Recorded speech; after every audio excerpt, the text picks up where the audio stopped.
What is up, guys? Jimmy or Chaos. Welcome to another patch notes update video for Fortnite Battle Royale. Now, when we got the new maps, well, we got the new cities, we got all the new bug fixes and updates last week, I did a complete video going over everything that was coming in that update, and a lot of people enjoyed it, and a lot of people asked me if I would continue to cover it. So, patch V.2.3.0 is actually coming tomorrow. January 25th, they are going to officially cancel, or not cancel, end the Save of the World winter event. It's going to end tomorrow, and we have a ton of stuff coming. Everybody thought the new cities, the new biome looks, all that stuff was the end of it, and it's not even close. This patch update may be bigger than the one we got last week, and the biggest thing kicking it off is the CHUG JUG. Now, I've seen people on Twitter already that some people are excited. Some people say we have enough minis and shield potions and meds and heals in the game. We don't need anything else. But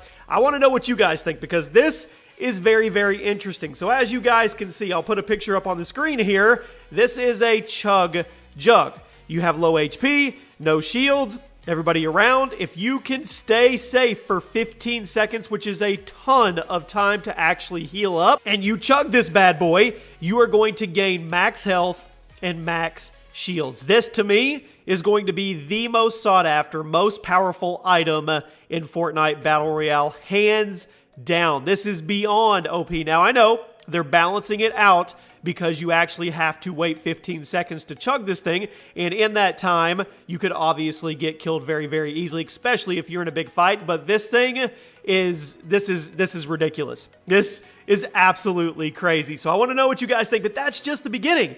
That is literally just the beginning. So let's go over some patch notes while you watch some gameplay in the background of what is actually coming. For the gameplay, for Battle Royale, they are going to be adding auto run. That is right. They are also going to be adding an option on consoles for you to be able to disable aim assist if you ever want to, which is that's a huge deal. That's an absolutely huge deal for a lot of people. Let's get into some bug fixes.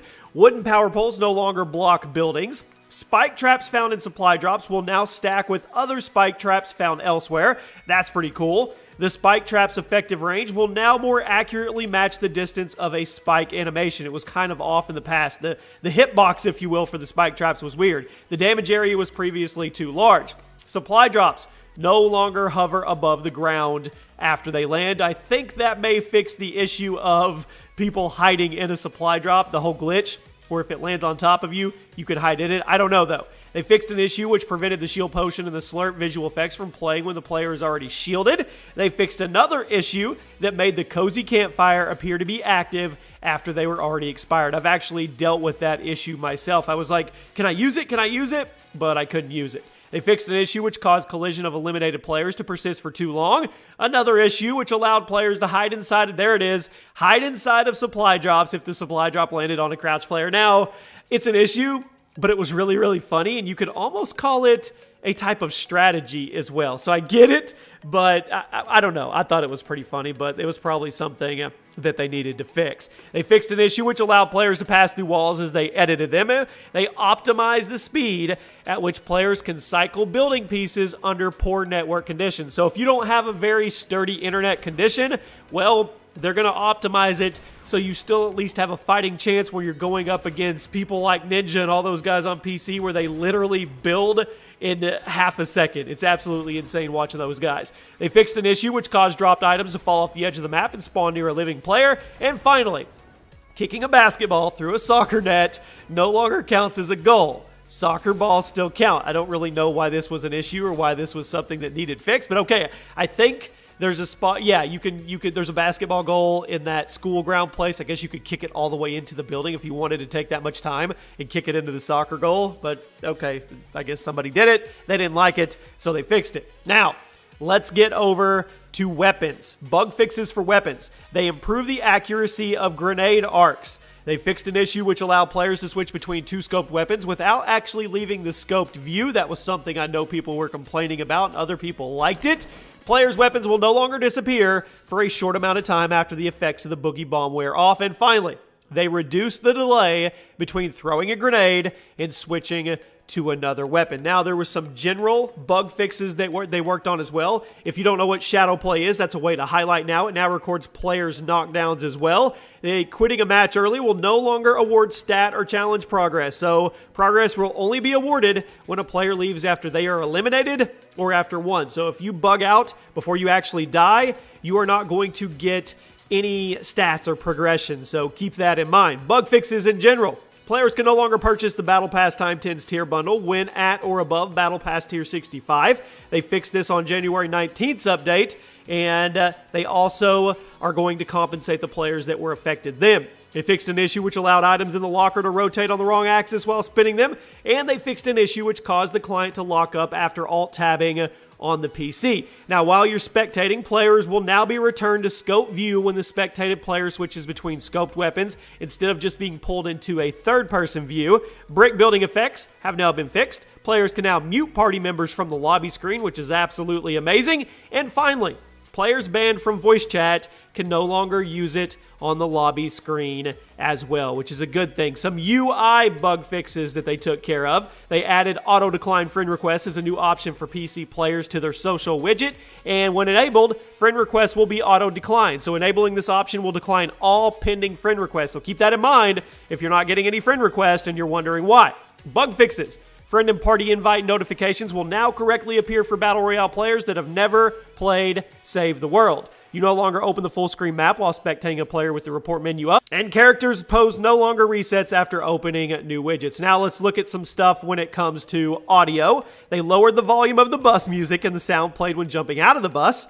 They lowered the volume of wind sounds playing during skydiving and gliding. They lowered the volume of gunfire, footsteps, and impacts during warm-up. And they removed the cause sound layer from the Death Valley pickaxe. A lot of people didn't like that. They felt it was a disadvantage for them because you could hear them everywhere. They removed some layers with the new pickaxe sounds that could be mistaken for bullet whiz-bys. That is the gun glitch, the bullet glitch. Hopefully that is gone forever. And some bug fixes with audio. The music from dance emotes will no longer overlap, and loot chest audio is no longer hushed by pickaxe impact sounds. Now, we're almost done. There's a lot of Save the World patch notes, but I'm not going to focus on those. I'm just focused on Battle Royale. They added more loot spawns to Haunted Hills. People were complaining there wasn't any reason to go there. Bug fixes for the world. They fixed missing collision on Junkyard Crane. They fixed 2 areas where players could hide under the terrain by the edge of the river. They fixed a section of Moisty Mire water that did not slow players down. They fixed a minecart and shifty shafts that could not be destroyed. It was just blocking. You couldn't do anything about it. They fixed an issue causing the soccer stadium to sometimes not load in properly. I know when we first played it, it was super buggy and glitchy, and the ball, you would kick it straight, and it would go absolutely sideways, and it was all laggy. They fixed a seam in the terrain near Flush Factory that allowed players to see through the map, and they also added collision to pillars in Haunted Hills so players can no longer hide inside an actual pillar. Finally, scoring a goal in the soccer stadium will now show with the proper visual effects. So there you go, guys. There's more down there for Save the World if you're into that. I just don't cover that because I don't play it. The big things here are, on console, you will be able to turn off or turn on auto aim assist and the CHUG JUG. That thing is huge. That thing is super, super powerful. That's crazy. Let me know. Do you think it's balanced that it takes 15 seconds to get this, but it still gives you full health and full energy? All of this is supposed to be released tomorrow. If you're watching this video today, this should go up tomorrow, January 25th. So I will definitely try to get you guys some gameplay with the CHUG JUG. And I want to know, what do you think about all these other fixes? Are you enjoying the new map updates? A lot of people don't like tilted towers. They don't like the 5-story buildings where literally you can hear a chest from the top to the bottom. I'm going to leave it up to you guys. Other people are saying it's promoting camping too much and that kind of destroys what Fortnite is all about. I don't know. I think you want to have a little bit of everything, but I do get it. Tilted can literally be its own map if you thought about it in Fortnite. But other than that, the biome changes, the look, everything, to me, they are spot on. Now, here's one thing I want added, and I saw somebody say this on Twitter. I would love a rolling kill count if you're playing squads or duos where you have the little skull next to everybody's name and how many kills they have, where you don't have to go off screen to see how many kills everybody has. I thought that was a really good one. And somebody wanted an in-game lobby where first, second, third